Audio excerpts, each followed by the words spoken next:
What's up, guys? Spin Firearms here, and just another one of those days. Another one of those days where you realize that there are so many people against firearms, and a lot of times they don't even know why they're against firearms, or they literally have no understanding of what actually happens, what firearms are used in what crimes, or literally any of the statistics, the manipulation of firearms, how to use firearms safely, and how to make sure that there's no accidents. It's all lack of understanding and knowledge. Days like that really frustrate me, but on days like this, you also realize it's a losing battle. Trying to stick up for your 2A rights to someone who's against them, because they're just simply against them. They're not even willing to move an inch, to learn, to get better, to understand why you carry them, why you own them, or anything. They just say, I don't like firearms. It's like, whatever. But anyways, and that's family a lot of the time. It is what it is. Used firearm review. I believe this is going to be number 3. Now, in the past, I bought a lot of used firearms, but I never called it the used firearm series. So we are going to add this to that series. So before we get started, hit the like button, drop a comment down below, and subscribe. Let's go ahead and get into it. Now, obviously, from the case, you cannot see anything, right? You cannot see the model, the make, the brand, and that's fine for me. And I just want to mention, in another one of my videos talking about used firearms, I said one of the biggest things to me while looking at used firearms is, does it come in its original box and what comes with it?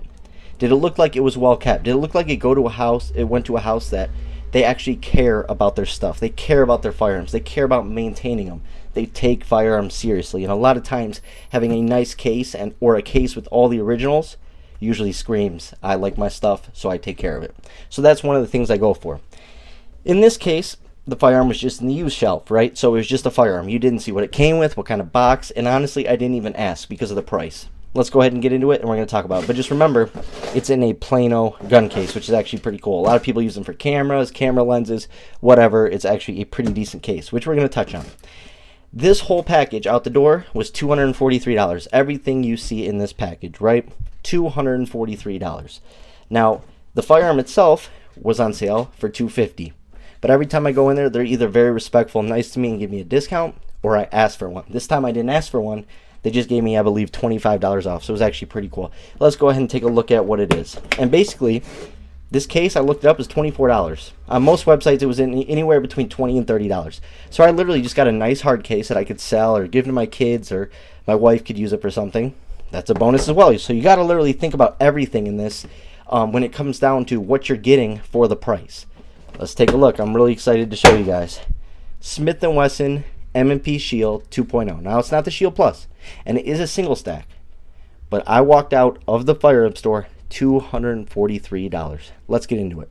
So, obviously, you have the case, right? And let's see. I believe I always keep my receipts. Let's go ahead and take a look at it. Let's see here. Don't want to give anybody's info away. There you go. 225. Ended up being 243 out the door. Actually pretty cool. So I always save my receipts because I like to know what they went for, that whole sort of thing. Actually pretty cool. So we got the case. Goes for about $20, $25, right? Then you got a shield. A brand new 9mm shield is about $350. Now there's a Shield Plus and stuff that has more capacity, better trigger and all that. But if you're getting an M&P 9 Shield 2.0, one of the most reliable platforms, you guys don't remember, or don't think about it probably because all these new releases, but when the Shield came out, this was that firearm. This is the firearm everyone was talking about. This is what people wanted to carry. This was the pinnacle of self-defense everyday carry firearms. Now let's keep going. What else did it come with? I thought it came with 2 mags, but it ended up only coming with 1 mag, right? 8+1, not a big deal. This, at least it came with 1. I'm fine with that for now. I actually ordered 2 more this morning. But on top of it, notice it came with a hoe grip. Actually, what I'm carrying right now is my Shield 2.0 40 button 357 SIG. Notice what I have on there? A hoe grip. So that's automatically, every time my Shield Plus, look at my videos, a hoe grip. Whenever I get a Shield, I throw a hoe grip on there. I like the width of subcompacts and the feel of subcompacts.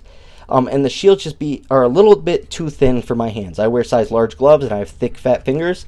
So having a hoe grip on there is a necessity for me to feel good with that handgun, because something is just too thin about them. So I like having a little extra width right there. But look at this. Look at the barrel. There is nowhere. Look at the slide. I mean, look at the slide. There is nothing. Look at this. Look at. There's even thread tape. There's no scratches on any of the flats. I mean, it's wild that you can get a Shield in 2024 for $243 out the door with transfer fees, all sorts of stuff. Absolutely crazy. Well, I guess no transfer fees because it was in the use case, but with everything, taxes, the case, I got a whole grip as well. So this is about 15. This is about 25. So that's about $40. So it's minus 243. You're going to get $203 for a handgun. The chances are is going to be as reliable as can be. It's going to be one of those handguns that I basically use for a beater firearm, right? If you spent $200 something on any firearm, that's high point price. That's cheaper than a Taurus. That's cheaper than a PSA dagger. And you're getting an M&P shield known as one of the best performing, most reliable self-defense handguns in the world. Now, nothing special with the sights, just metal sights. But look at no scratches on them. Nothing. It's literally probably was shot once and the person said, oh, it's too thin or too much recoil or whatever. To me, this feels perfect. And yes, people are going to say 7+1 or 8+1. Well, you can get mag guts kits for it. And so you can turn that flush 7-round mag that I ordered into, I believe, 8 or 9+1. And then with this, you can make it even more. So you can get this close in capacity to other stuff like a 43X, right? With decent capacity. And once again, if you have 7+1, which is with the flush mag, in this case it's 9 rounds, 8+1. If you have 8+1 of good defensive carry ammo out of the shield platform, you will be good in 99.9% of all situations. This thing will be your best friend. And guess what? You're not breaking the bank to pay for it. You're not saying, okay, where am I going to get the money for a firearm to defend myself when I have, kids, dance to pay for, or groceries, or I got this new bill coming up, or I just had to get the car fixed. It's literally a firearm that is so freaking cheap, it doesn't matter what you do to it. You can beat it up, scratch it, carry it in dirty areas, work carry, fish carry, whatever. You can do whatever you want with this thing and beat it up. Or it could just be one of those handguns you store around the house. You throw in a little safe, tuck it in the corner for if you're in that room when something goes south, right? There's all sorts of reasons. It could be a truck gun, even though I don't recommend ever leaving a handgun in a vehicle unattended. I'm just completely against it. But I know people do it, so I always mention this could be a truck gun. 8+1, you almost get full 3-finger contact. Feels really good in the hand. And once again, I love the shield platform. I have two 2.0s now, a 9 and that 40 and 357 SIG. Plus I have a 1.0 Shield Performance Center in 357 SIG, or in 40. And on top of that, I have a Shield Plus, and they all just run. So you're saying, why get this if you already have the Shield Plus? Because it was $243 out the door for a shield. Once again, if you have an amazing deal, I will grab it.